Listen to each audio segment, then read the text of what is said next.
ओम नमः शिवाय। हर हर महादेव। आज श्रावण मास की तीसरी मंगलवार है और आज हम माँ मंगला गौरी की व्रत कथा को श्रवण करेंगे।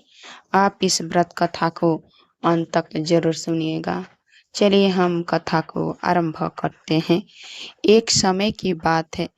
एक छोटे से गांव में एक साहूकार अपनी पत्नी के साथ निवास करता था। साहूकार धनवान था और उसके घर में किसी भी प्रकार की कोई कमी नहीं थी। फिर भी वो और उसकी पत्नी संतान ना होने के कारण दुखी रहते थे। संतान की कमी उन्हें हमेशा चटकती रहती थी। एक दिन की बात है, उस साहूकार के घर में एक साधु आए। साहूकार ने उनका आदर संस्कार किया और उन्हें अपनी समस्या के बारे में बताया। साधु ने साहूकार की पत्नी को सावन में मंगलवार को किए जाने वाले मंगला गौरी व्रत करने की सलाह दी। साथ में पूजा विधि के बारे में भी संपूर्ण जानकारी प्रदान की। इसके बाद साहूकार की पत्नी ने सावन माह के पहले मंगलवार से ही मंगला गौरी व्रत का पूजन रखना शुरू कर दिया। अब वो हर मंगलवार को विधि पूर्वक व्रत और पूजा पाठ करने लगी। इस प्रकार कई महीनों तक उसने व्रत किया। एक दिन उसकी धर्म निष्ठा से प्रसन्न होकर माता पार्वती ने भगवान शिव से साहूकार और उसकी पत्नी को संतान प्राप्ति का वरदान देने के लिए कहा।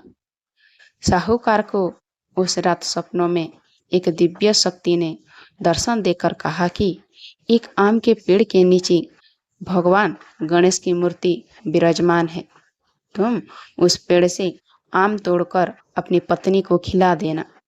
इससे तुम्हें संतान की प्राप्ति का सुख मिलेगा। साहूकार ने अगले दिन सुबह उठकर अपनी पत्नी को इस सपने के बारे में बताया और वो उस आम के पेड़ को ढूंढने निकल पड़ा। काफी समय तक ढूंढने के बाद आखिरकार साहूकार को वो आम का पेड़ मिला जहां भगवान गणेश की मूर्ति विराजमान थी। उसने आम तोड़ने के लिए उस पेड़ पर पत्थर मारना शुरू कर दिया। पत्थर फेंकने से एक आम तो टूटकर नीचे गिर गया, लेकिन गलती से एक पत्थर जाकर भगवान गणेश की प्रतिमा को लग गया। इससे भगवान गणेश क्रोधित हो गए और उन्होंने प्रकट होकर उस साहूकार को श्राप देते हुए कहा कि हे स्वार्थी मनुष्य, तूने अपने स्वार्थ के कारण मुझे चोट पहुंचाई है।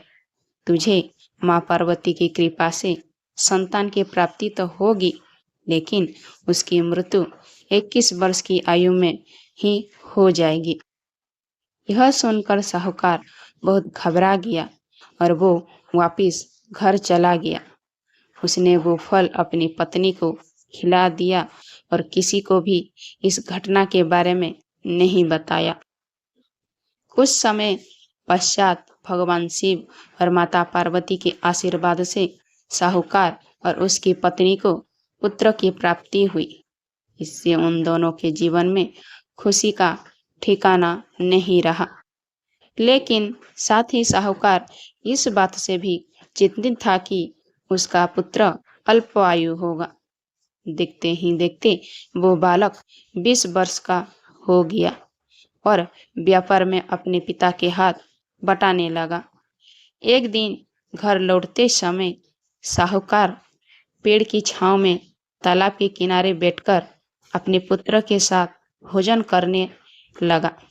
तभी वहां कमला और मंगला नामक 2 कन्याएं कपड़े धोने के लिए आई और कपड़े धोते हुए आपस में बात करने लगी। कमला ने मंगला से कहा कि मैंने इस सावन मास में प्रत्येक मंगलवार को माँ मंगला गौरी व्रत रखने का निश्चय किया है। तुम भी माँ पार्वती को समर्पित यह व्रत अवश्य करना। इससे माता पार्वती प्रसन्न होती है और आप पर उनकी कृपा दृष्टि बनी रहती है। इसे करने से मनोवांछित वर और अखंड सौभाग्य की प्राप्ति भी होती है।